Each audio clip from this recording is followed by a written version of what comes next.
people are strange when you're a stranger. Faces look ugly when you're alone. Women seem wicked when you're unwanted. Streets are uneven when you're down. When you're strange, faces come out of the rain. When you're strange, no one remembers your name.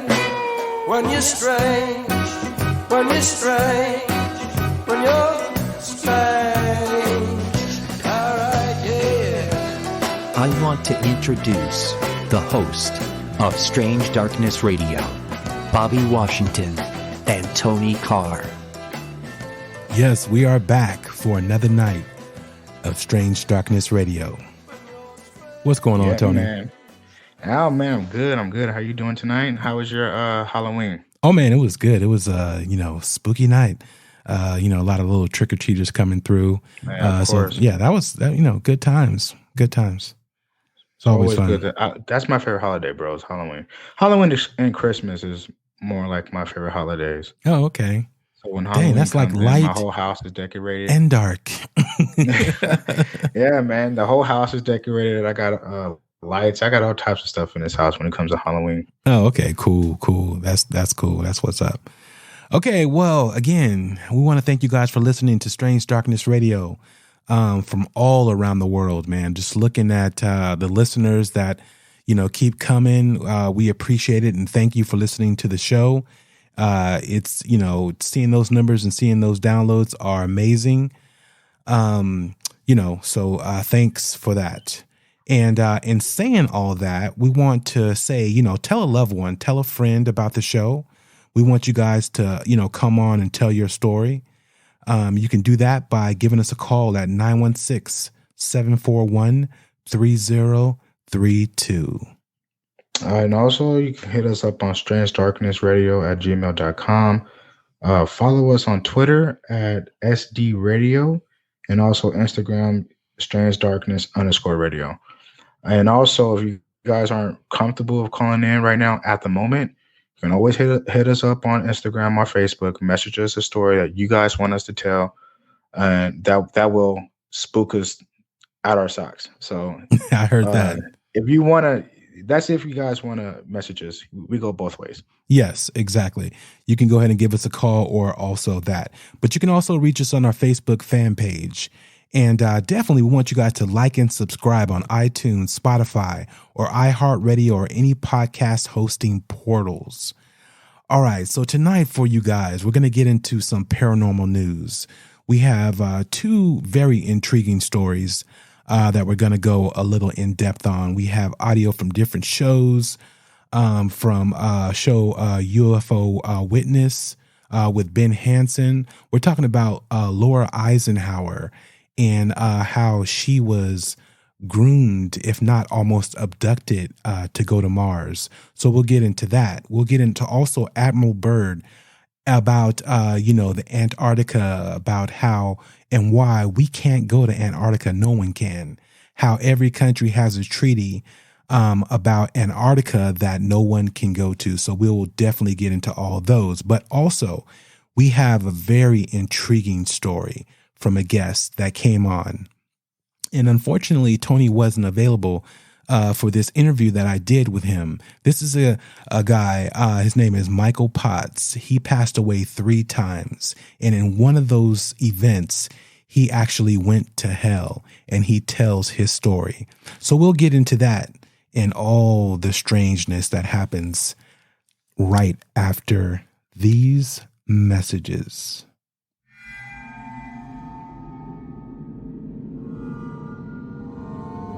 Welcome back to Strange Darkness Radio.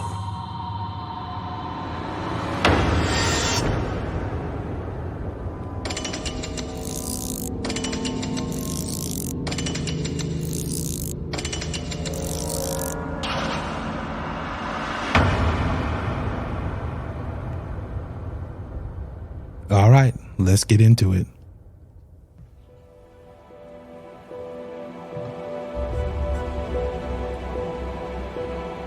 It's time for paranormal news.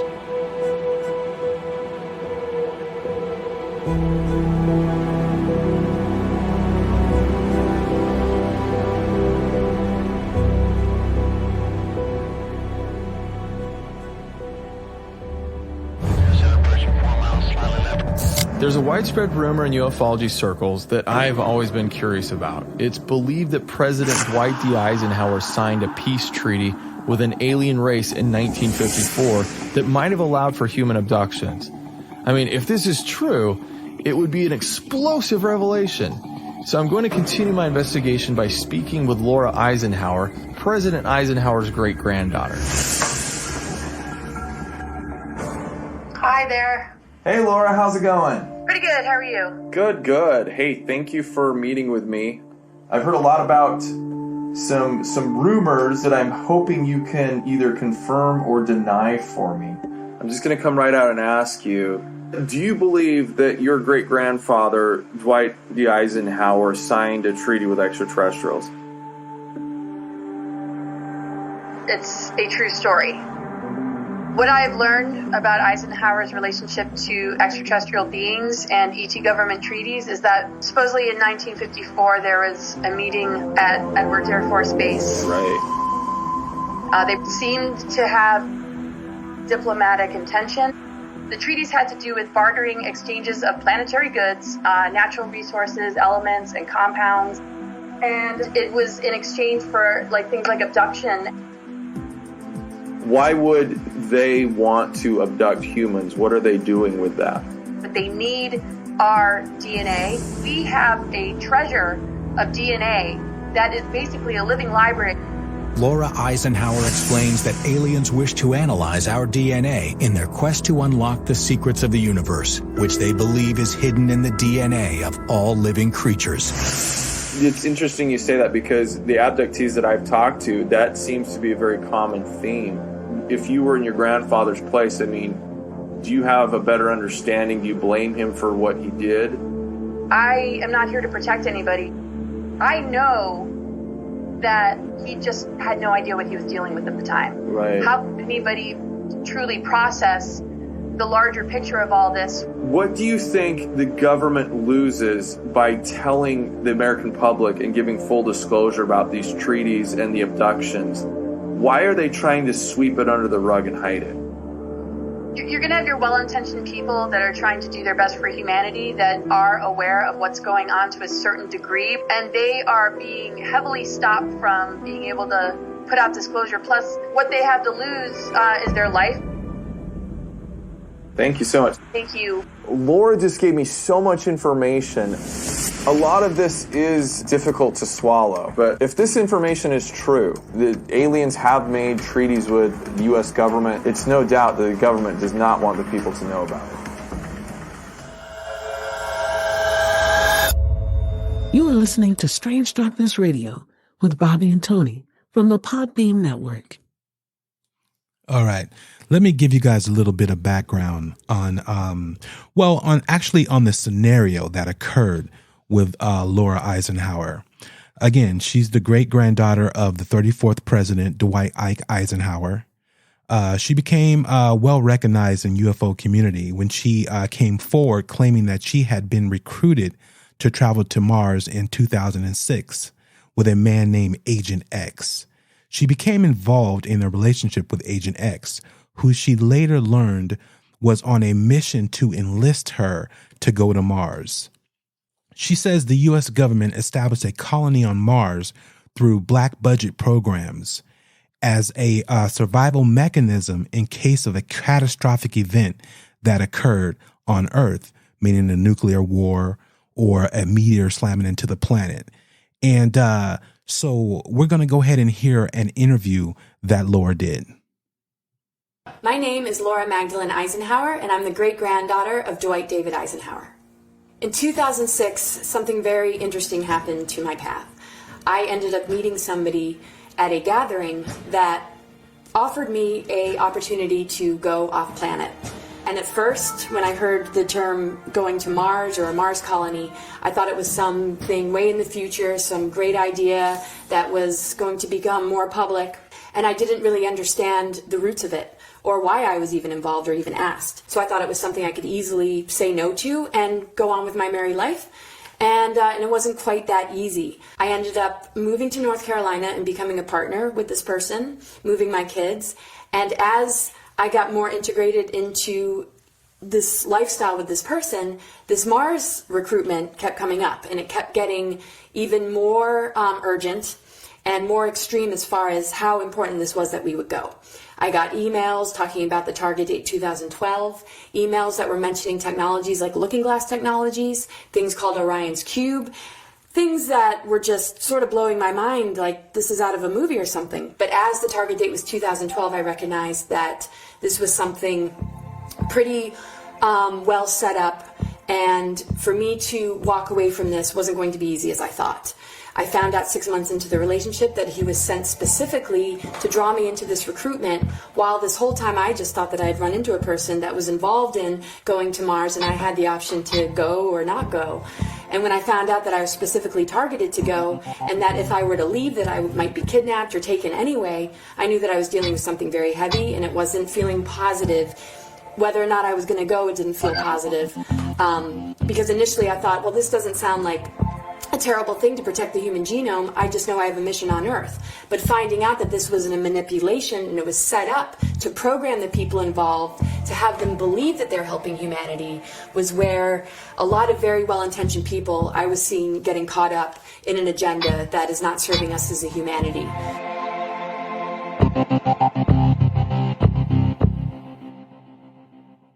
Man, that's wild.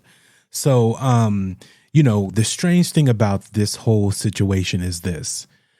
You know, they were saying that Ike made a treaty or some type of, you know, agreement with supposed aliens about giving up, you know, actual humans, you know, to them for whatever, whether it's DNA study, whether it's plant food, or whether it's, you know, slave labor. And the funny thing about it is, okay, Tony, if I were to ask you, how many people do you think go missing in the U.S. Annually? What would you say? What number would you give me? Jeez. Yearly, what number would you say of the amount of people that go missing? I'd say about, and we're strictly talking about the U.S. of A. Yeah. Man, that's hard. 9,000? 9,000 people? You said 9,000? Yes. The annually, right? As far as a number that fluctuates, it sticks around, averages around 600,000 people go missing yearly. That's crazy. Just from the U.S. alone. Wow. In 1998, 980,712 people went missing. In 1996, 9,548 people went missing. So it fluctuates. Right now, I believe it's at around 543,000. And so the numbers fluctuate. But again, that amount of people, and some, you know, in those numbers, you know, and in those numbers, some are obviously, you know, killed by family members, loved ones, friends, particular violent activities and all that. But those are people who are discovered and known about once they, you know, figure out their identity. But a large number of those people are never to be seen again. So who's to say that, you know, something isn't going on with the government? Yeah. And, you know, do you ever hear about like a lot of homeless people being missing too? No, not really, because, you know, unless you're the loved one of that homeless person or a friend or something like that, you probably would never know. Because I know there was a study they did on that about how many homeless people are found dead on the streets, you know, on a regular basis. I was blown away even at that, because, you know, you see a lot of people, not to deviate or anything, but you see a lot of people, you know, on the street sleeping or passed out due to drugs or whatever else. And you're like, man, should I call 911 or should I check and make sure that person's still breathing? You know, it was like, but I got to get to work, that's unfortunate. But yeah, so that wouldn't surprise me. But we don't have that many homeless people. It seems like a lot lately, but we don't. No, not like that. That's crazy. I didn't think about it. And also, so about the whole President Eisenhower treaty meeting he had with aliens, they also, I don't think you know this, but if you watch the show, they also had that story on American Horror Story season 10. Oh, okay. I think it was like I didn't watch it. I need to watch it because I kept seeing on TikTok of people posting out videos and stuff like that. Because I do playing like snippets of it. Yeah, I do believe Hollywood puts things on TV as entertainment, but it's really trying to tell us the truth or tell us what's really going on and stuff. But they kind of put it as just, it's just entertainment type of shit. So don't take this seriously. But I've always thought that when it comes to like, UFOs or anything they put out there, they put it in your face on purpose so you can get used to it, And but yeah, this was on American Horror Story season 10. They pretty much got into the whole treaty about how aliens can take X amount of people per year for experiments and shit like that, and for them to hide it, to not really come out and say, hey, we're aliens are taking people away so they can help out with technology advancement and shit. So that's the crazy part, that they put this on the show. I mean, they can get it from interviews and shit of the whole Eisenhower stuff, but I always believe Hollywood put things in front of the TV, just to throw in your face, kind of. Yeah, exactly. They're actually, in these secret societies that have this information, so they go ahead and write the screenplay, change it up a little bit, change the names here and there and the scenario, and then go ahead and put the story on film. So yeah, definitely. All right, well, let's get into our next story, and that is going to be about Admiral Byrd. Let's get into that. Good evening. This is Frank Knight. May I introduce our co-editors for this edition of the Longines Chronoscope? Larry Lasser, CBS News correspondent, and Kenneth Crawford, National Affairs Editor of Newsweek magazine. Our very distinguished guest for this evening is Admiral Richard E. Byrd. The North Pole used to be a no-man's land, but these are the days when, by buying a ticket on a commercial airliner, you can fly across the North Pole and drink a cocktail at the same time. Only 60 or more years ago, about 35 years ago, our guest tonight found out whether there was any land north of the North American continent. He made that first discovery flight, and I must say that Admiral Byrd, our guest tonight, is not only our greatest living explorer, but he's been an inspiration to countless Americans. Admiral Byrd, you've been to both the North Pole and the South Pole. Is there any unexplored land left on this earth that might appeal to adventurous young Americans? Yes, there is. And not up around the North Pole, because it's getting crowded up there now, because they find out it's really usable, not only to live in, but militarily. But strangely enough, there's left in the world today an area as big as the United States that's never been seen by a human being. And that's beyond the pole, on the other side of the South Pole, from Middle America. And I think it's quite astonishing. So yeah, that is very interesting, how basically he found a part of the area in the Antarctic that was as big as the United States. And some say it was, basically tropical. It wasn't even, it wasn't cold and, it wasn't frozen over and all this stuff or whatever. So let's get into part 2, and then we'll talk about it. August 1946. Esteemed U.S. naval officer and explorer Admiral Richard Byrd, one of the first pilots to fly over both the North and South Poles, organizes Operation HIGHJUMP, the largest expedition ever to travel to Antarctica. With 13 ships, 23 aircraft, and over 4,700 military personnel. This was very important, that after the conclusion of World War II, Admiral Byrd was asked if he would mount a large armada and go for 4 months. It was supposed to be that they would go in December, January, February, and March, and there was a list of military goals that they were to achieve. But by the end of February, something happened. One of the mission's official goals was investigating sites for potential military bases in Antarctica. But during his explorations, Admiral Byrd allegedly came upon something highly unexpected. This story is said to come from his diaries, not his published account of the trip, but something he held back and then later was suppressed by government authorities that found it frightening. In his diary, which was discovered by his son after his death, Admiral Byrd tells an extraordinary story. Admiral Byrd heard there was an entrance to the center of the Earth through the South Pole. And he took planes into the South, under the South Pole.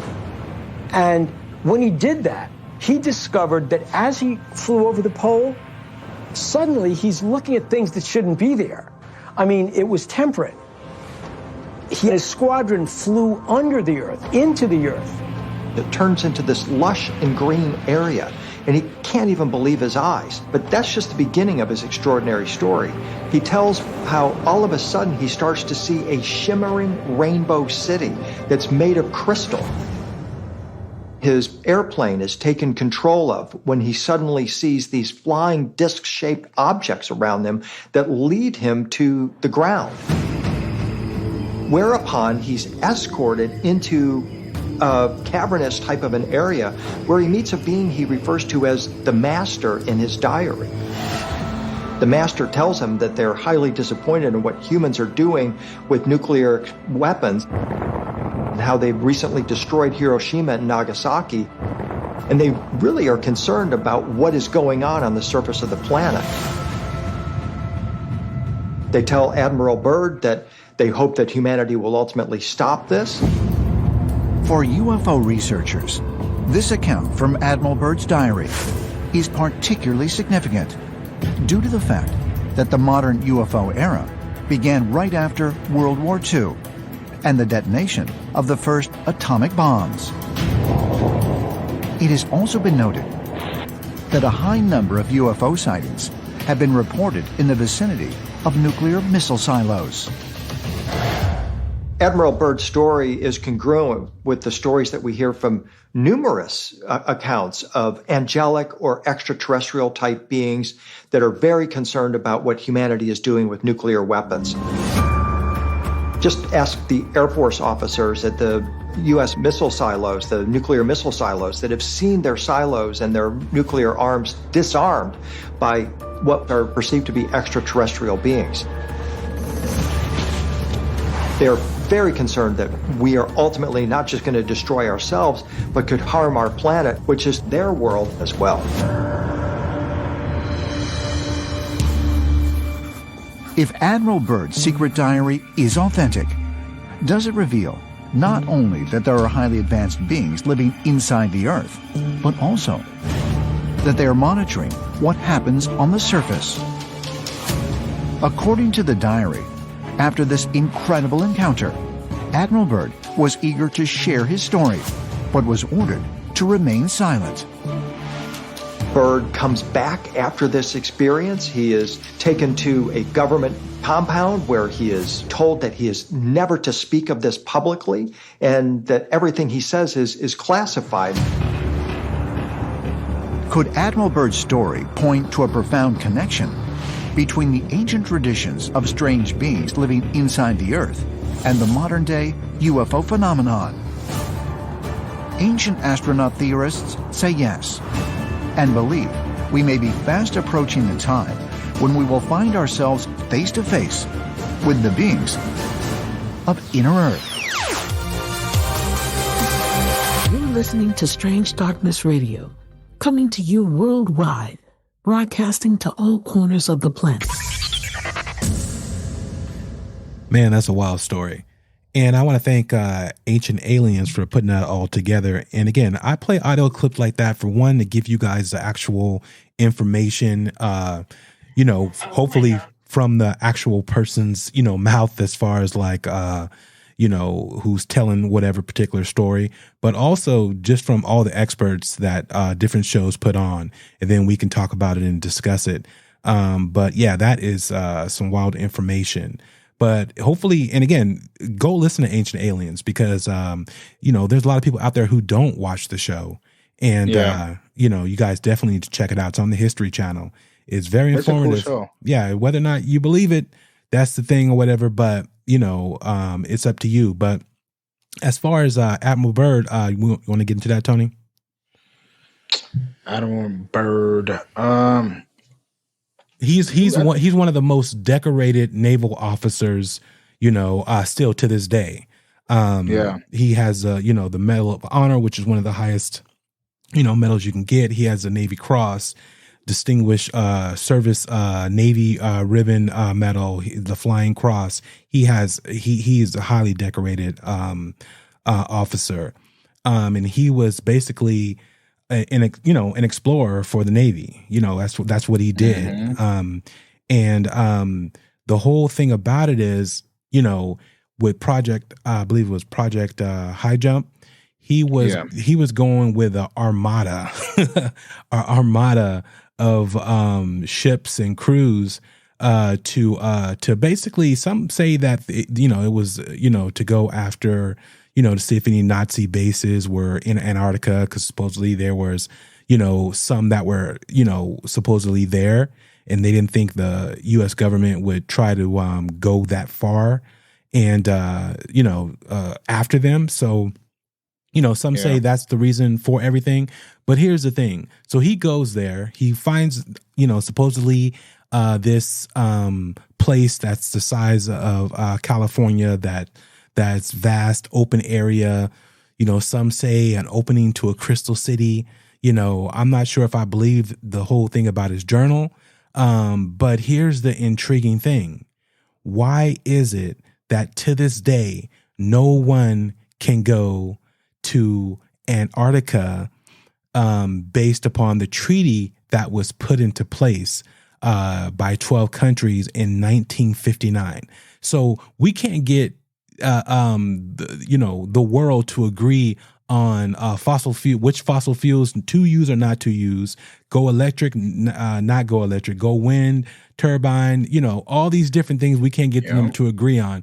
But yet they can agree that nobody's allowed to go to Antarctica, ever since 1959. You can't fly over it. You can't step on it. You can't, you can't even pull it up to a certain degree in Google Maps. That's how crazy it is. That's the strange part about it. Yeah. That's why it's so hidden from everybody else. Exactly. So again, these are just strange things that are, odd, and, I'm not sure if everybody's aware of and why these things are in place. They say, oh, we did this, whatever, for science research, from all different countries or whatever, to agree not to pollute this particular area, or no one can colonize or, live if you can, again, this is supposedly sub-zero temperatures. So why would that be a thing? Let's put up a house in Antarctica.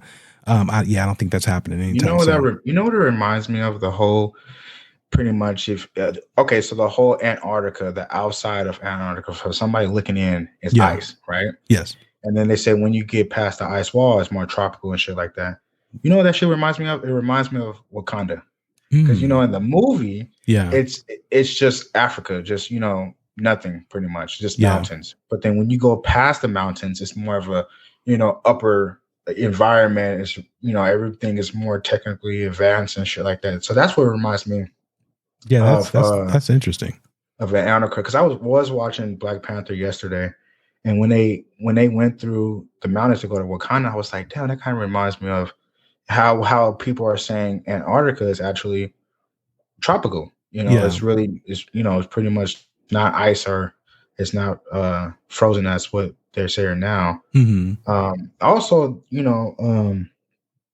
there's pictures of like massive pyramids and shit from like people like, because you can't fly over, but I don't know how they got the pictures. There's pictures of people. There's people because you can go to Antarctica. Yeah, but you have to be. I believe you have to have somebody with you. You can't go everywhere. No, well, no. You know, it's just the way it's set up or whatever, because you know, it's like here let me see. Stipulates that Antarctica should be used exclusively for peaceful purposes, military activities, such as establishing a military base or weapons testing, or specifically prohibited. So let me see. Guarantee continued freedom to conduct scientific research. Let me see. Set aside potential prohibits nuclear explosions. Obviously, provides inspections. Okay, so any party of ships, stations, equipment of Antarctica should observe of the compliance with the treaty. It's saying scientific groups can go in. If they sign, if all nations agree to particular to that particular group that goes in, which they'll probably have to, you know, theoretically, I would say, you know, it's kind of like the space station, to where you have a person from China, you have a person from Soviet Union, you have a person from this country, that country, and then you go in together, do whatever research. Again, if it's above board, that's the whole thing. So I also did some research about soldiers talking to Linda Moulton Howe. Yes.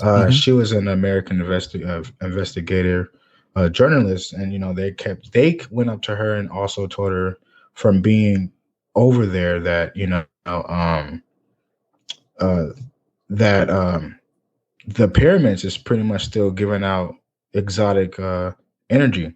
So whatever that means, which is crazy, you know. And I did find this out too, that Buzz Aldrin,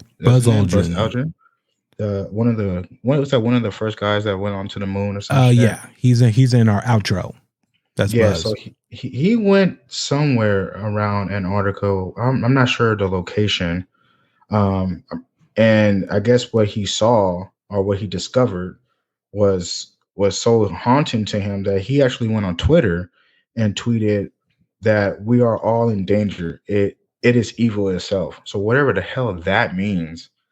And he tweeted that. Yeah. People took screenshots of it and then they deleted it. I'm not sure if that was that particular thing. I don't think it was about Antarctica. I think that was just about, they were asking him questions about, you know, his time in space, and, you know, does he believe in aliens or whatever? And then he came with that like cryptid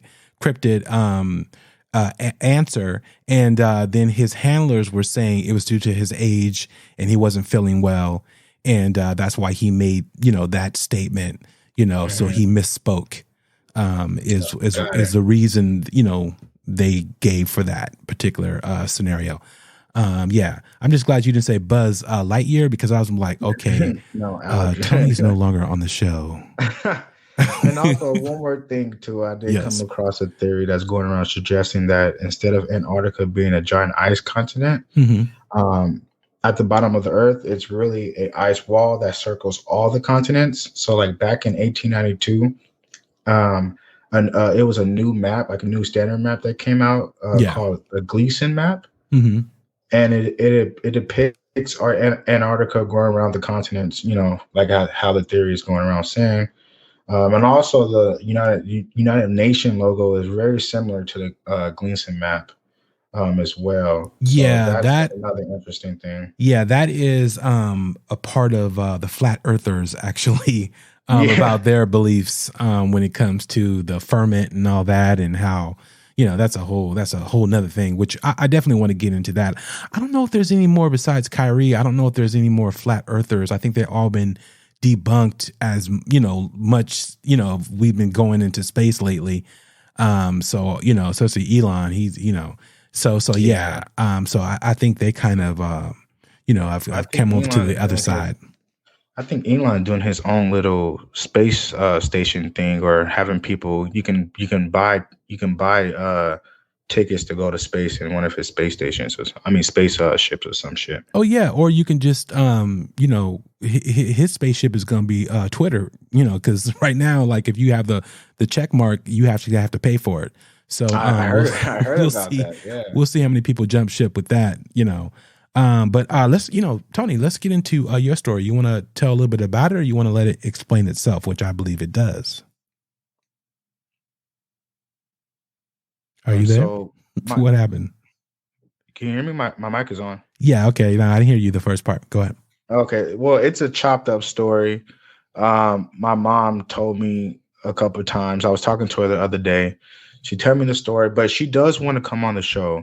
Okay. Or, send in a message or a voicemail, whatever, and explain in depth of what happened or what occurred. Because I'm only getting bits and parts of the story, which is, it's pretty much the story, but there's a lot that's in between it and behind the scenes. Yes. So that story is pretty crazy. So I do have to get her on so she can tell exactly like in depth of what happened. Okay.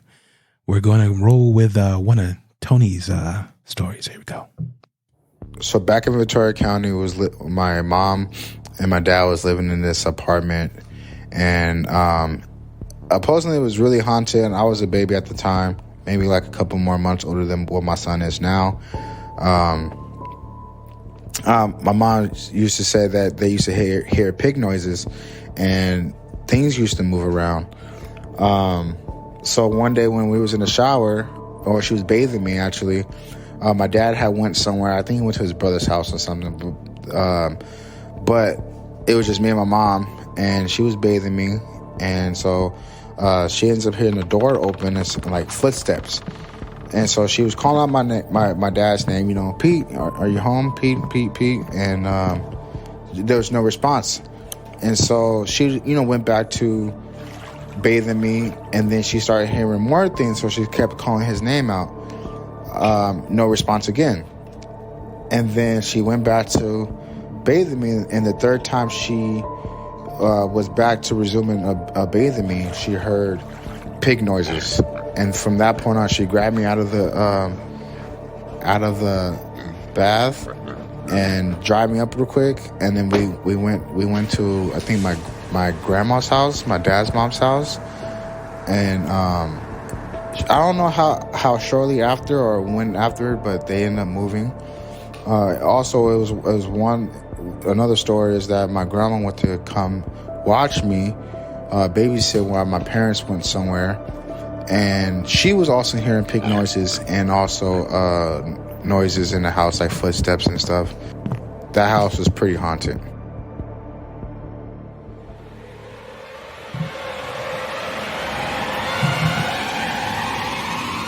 You're listening to Strange Darkness Radio, coming to you worldwide, broadcasting to all corners of the planet. Nice. Man, that's crazy. That's crazy. Man. Pig noises. So she's gonna get more she's gonna get more into that. Also, just a little quick story. I think that happened something. Well, what my dad had told me. I think this happened at the house as well. So he told me this like a few years ago. And he was like, because I told him about because they're separated, by the way, and I told him about what she told me about that story, and then he was like, you know what? He's like, look, when we used to live there, I used to be sitting on the couch, and on my side view, I will always see somebody looking at me from the corner. And he was like, you can really see like their hands over the edge of the corner and like pulling themselves over just to see you. But every time you look, they wouldn't be there. Oh, wow. That figure wouldn't be there. He said that was the creepiest shit. And not only did they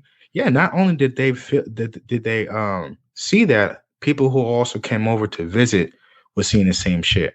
Yeah. So but he tells it, the way he tells it too is pretty scary, because it scared me. So did anyone get up and look behind the couch? Yeah, he would do that. He would get up and look and stuff, especially in the beginning. And at the time, I think it was stairs. It was an apartment with second row floor. Yeah. And and you would walk past the staircase, and you would see somebody at the front. I mean, at the top of it. But every time you look, you could never catch it. That's how fast it was. Because I obviously didn't want to be seen. But you was never able to really get a good glimpse because you was only able to see it throughout your side view. Wow, that's wild. Yeah, we gotta, like I said, get him on and or at least get his audio and talk about it. And it's so funny putting that together for you that it took me forever to find pig sounds out of all the things. Which is crazy because I think pig, it's I believe pig represents like demonic presence and shit like that. Just like how if it's really bad, you can smell, what is that sulfur smell? Yeah. Yeah. Oh, yeah. I believe that's the case. I got to look it up, but I believe hearing pig noises is really not a good thing to hear. I think I've heard something like that before. But it was funny because I have a bazillion sound effects and I didn't have any pig sound effects. I had to find those, but that was funny. But yeah, let's go ahead and get into Michael Potts' story, on his journey to hell. 2018, I had gone into full respiratory failure. Oh, wow. And by doing so, I ended up flatlining, going out twice, once in the emergency room and then once, I believe it was 3 days later, inside of the ICU unit. Sorry to hear that. It's unfortunate. Well, I'm alive to tell you about it, so. Yeah. Anyway, I'm going for round 3. Not everybody can say that. Yeah, that's true. I got a little sense of humor with it. Oh, yeah. But to keep on track about what Reeves and I talked about and what you're calling, there's a lot of people may not believe there's another side, or a lot of people may believe, or did you see the white light at the end of the tunnel, or did you see a loved one, or something like that? Yeah. And I didn't see anything like that, but what I did see was horror. I saw, as the Bible states in Revelations about, and different places where eternity, and you can't really put things into words on eternity. It just, forever without end, doesn't really explain. It doesn't give people the grasp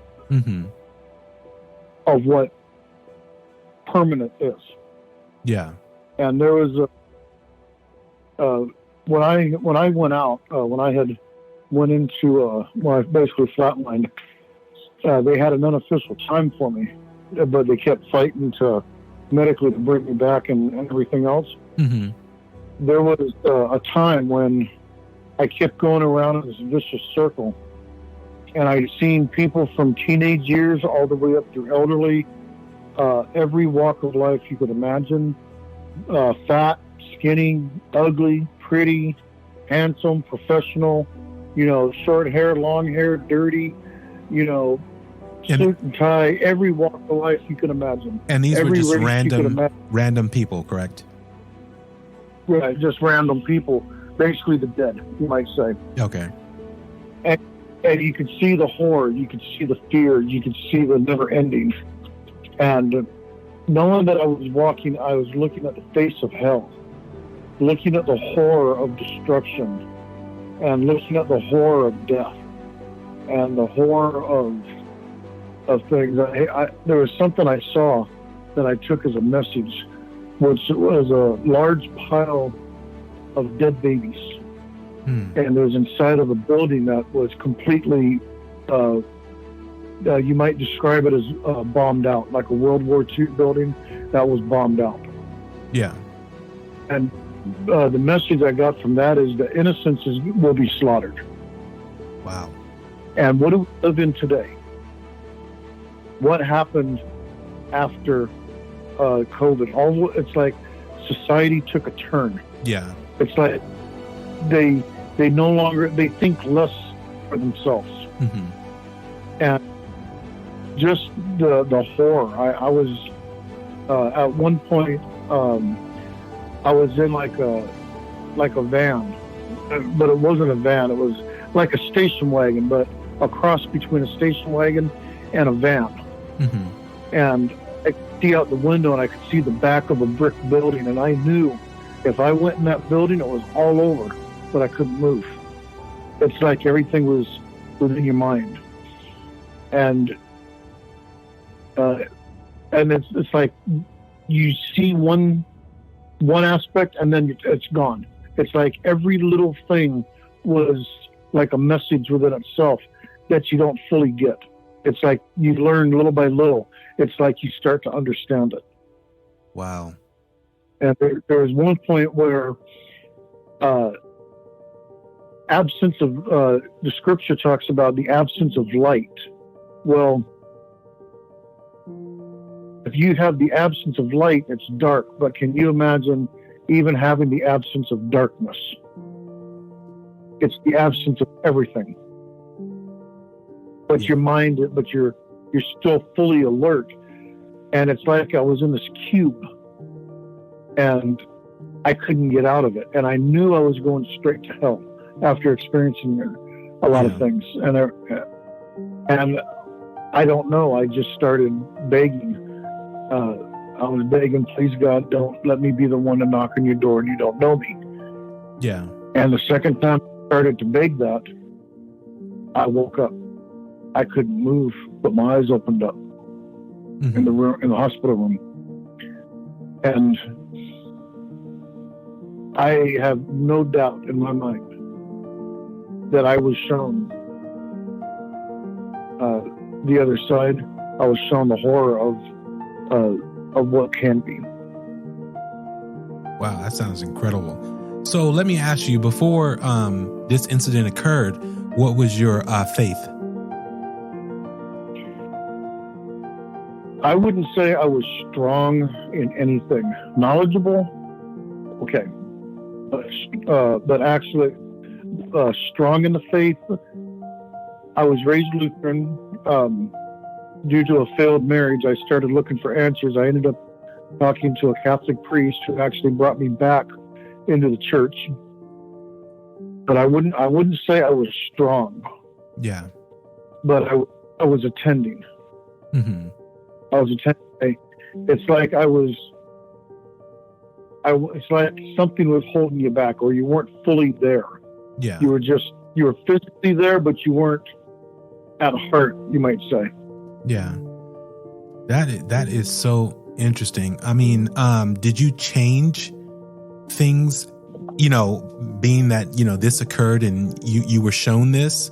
Do you consider yourself a different person now, or is it something that, obviously you believe this occurred and to you, this was your reality, correct? To me, yes. What else you might want to keep in mind is, even though I was raised in the church, the Lutheran church, and at one point I wanted to go into the ministry, I also had a very deep falling out with the church. And I ended up looking for answers, and I ended up going into the arts, and I delved into a lot of the black arts, and a lot of people use the term witchcraft very loosely, but it's there's so much more detail and specifics to understand it than just the term. And I practiced that as a high priest. I was in a number of covens. I took high priest position many of times. I took assistant many a time. And I was very well-rounded in the arts. Wow. So there's no I would ever go back. Yeah. No way. So you've experienced all the facets of religion, from the dark side to the light side, if I'm correct. Yeah. Yeah, you could put it that way, yeah. Yeah. So in coming out of this and knowing that, how has that changed, your thoughts and your beliefs, in religion? Well,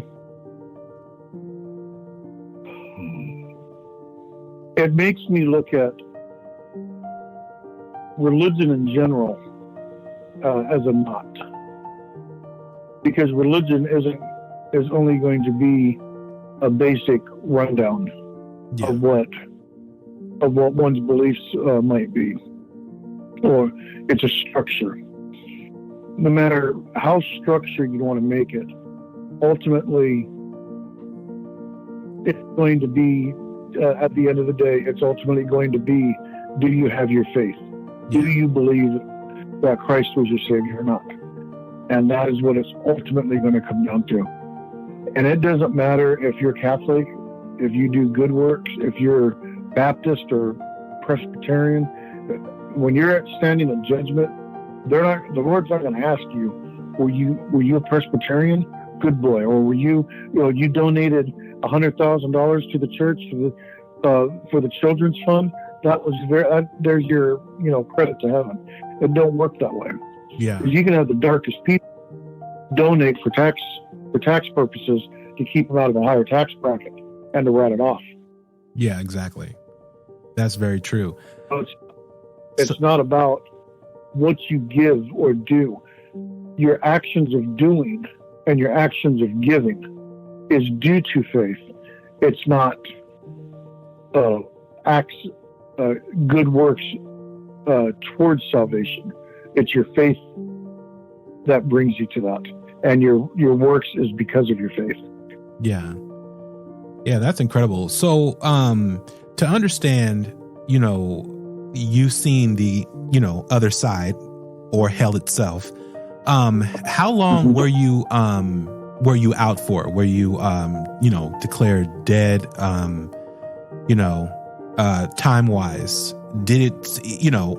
From a medical standpoint, I don't know the exact time. Okay, but I've been led to believe it was just under or right at 3 minutes. Okay, and the only reason why I was asking is because my follow-up question was going to be, how long did it feel you were in this particular state, or place?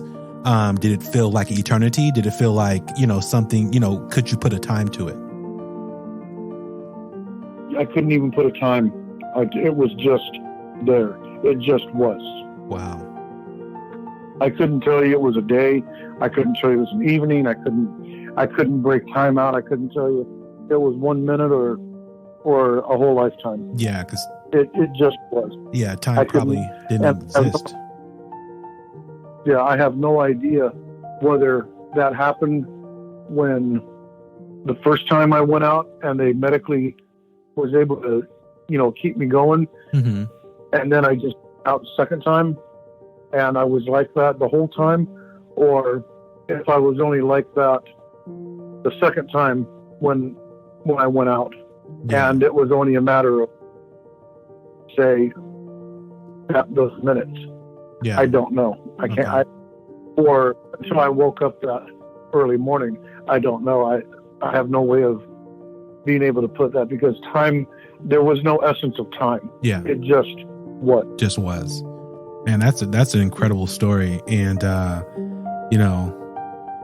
thankfully you lived, through the situation to come back to even let people know. So, I mean, I know that has to weigh on your heart as far as what you saw. And, do you tell that story to people just to, try to get some change on this earth?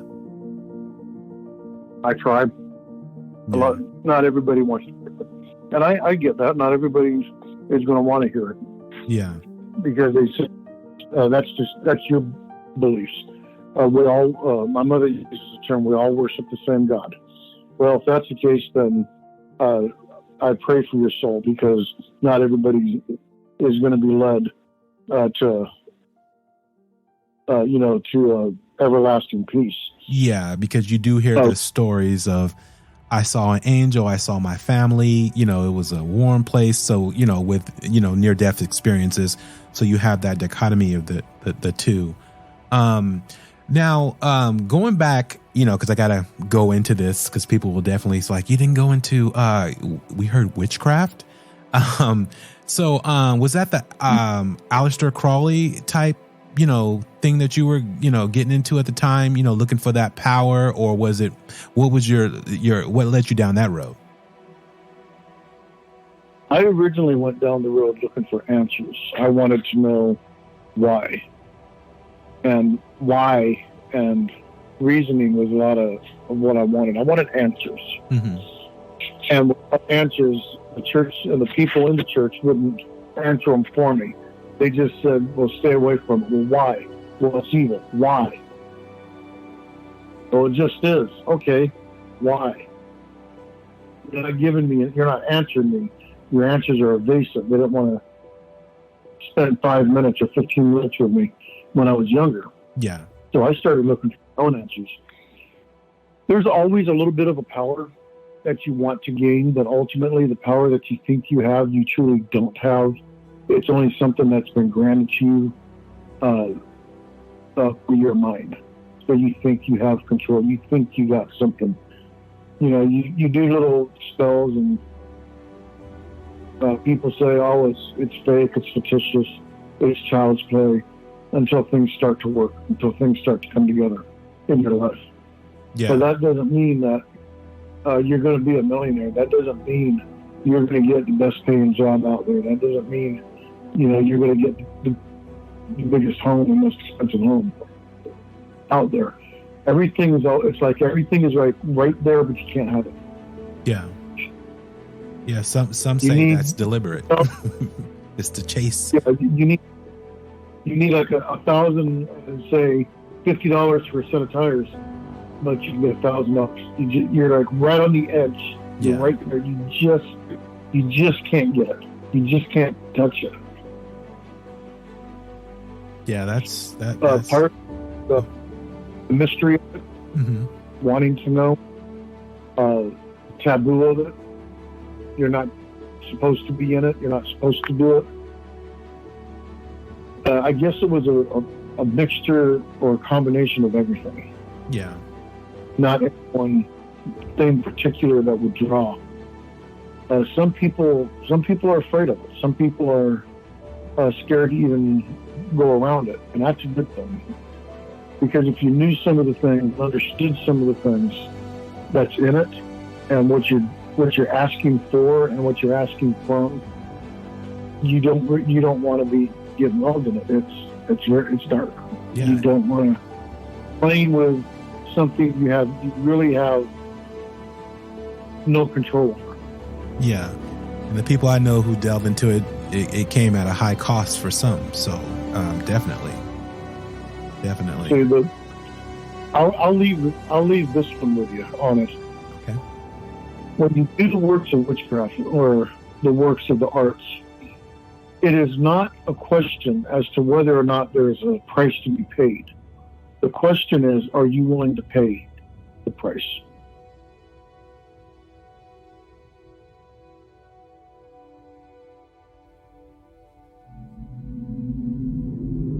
Have you ever witnessed something you couldn't explain or felt you couldn't tell anyone about? Now is the time to tell your story on Strange Darkness Radio Hotline, 916-741-3032. Man, that was a deep conversation. I want to thank Mr. Potts for coming on the show and sharing his story.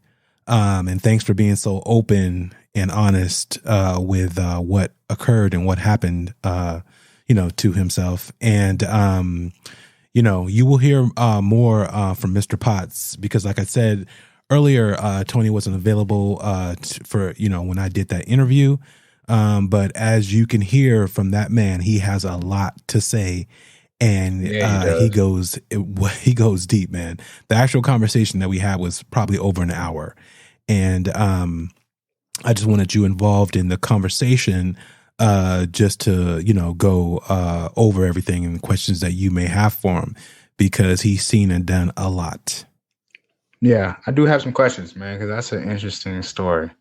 Yeah, that's wild. I do watch videos on YouTube of people saying their testimony of when they visit hell, and everybody's story is different, but a lot of everybody's story is different, but it's very similar also.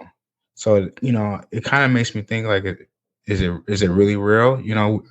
at this point in my life, I don't know if it is real. I grew up knowing that, hey, after talking to him, dude, he will you won't think that anymore. Let's put it that way. Oh, because yeah, exactly. I think that's just an upcoming thing that's probably hit my mind throughout the few years. Because my grandparents were Christians, so I kind of was raised with the heaven and hell stuff. But like I said, throughout the years, I did change my views on a few things. But it's crazy how, like I said, everyone's story is different, but it's super similar. So it's like in the back of my head, like this could be actually real, but I'm just not thinking it is. I don't know. Well, it's always like I was talking to Mr. Potts about is your reality of what you see, feel, smell, taste, and experience, and no one can tell you any different. And so that's when people have those type of experiences, that's what occurs. Whether you hear voices or whether these are the questions that we're seeking out and we're asking people to come on the show and talk about. So whatever their reality is, we just want to hear about it and see if someone, like you said, already had those same type of experiences. Yeah, and if they've had, that means something. That means something. Yeah, I think so too. Just like I was when I was talking to him and he's explaining his journey into hell, and he says as he was in this cube and it was spinning and turning, he was seeing all these faces. Mm-hmm. I told him, I said, imagine if someone else came on the show who was looking at you in that cube and could tell that exact story, but from their perspective. Imagine that. Yeah. So that's what we're going to leave you guys with tonight. And hey, it's been another great episode of Strange Darkness Radio. All right. We're out.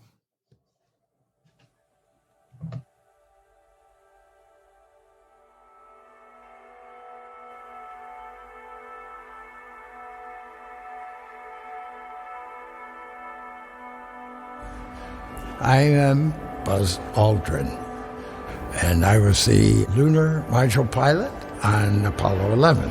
5, 4, 3, 2, 1, 0. All engine running. Liftoff. We have a liftoff. 32 minutes past the hour. Liftoff on Apollo 11. I believe that this nation should commit itself to achieving the goal before this decade is out of landing a man on the moon and returning him safely to the earth. No single space project in this period will be more impressive to mankind or more important for the long-range exploration of space, and none will be so difficult or expensive to accomplish.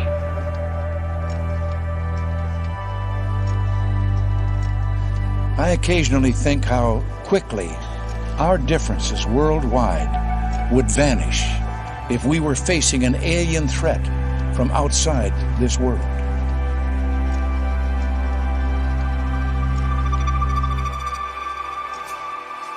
The truth is that we've never proved one, but there are things flying around up there that we haven't fully identified yet. And keep in mind, there are basically 1 billion galaxies in an ever-expanding universe. I mean, you can't even get your mind around the sheer number of things that are out there. People still take seriously trying to investigate and figure out what that is. There's footage and records of objects in the skies that we don't know exactly what they are. We can't explain how they moved, their trajectory. They did not have an easily explainable pattern. When it comes to aliens, there's some things I just can't tell you.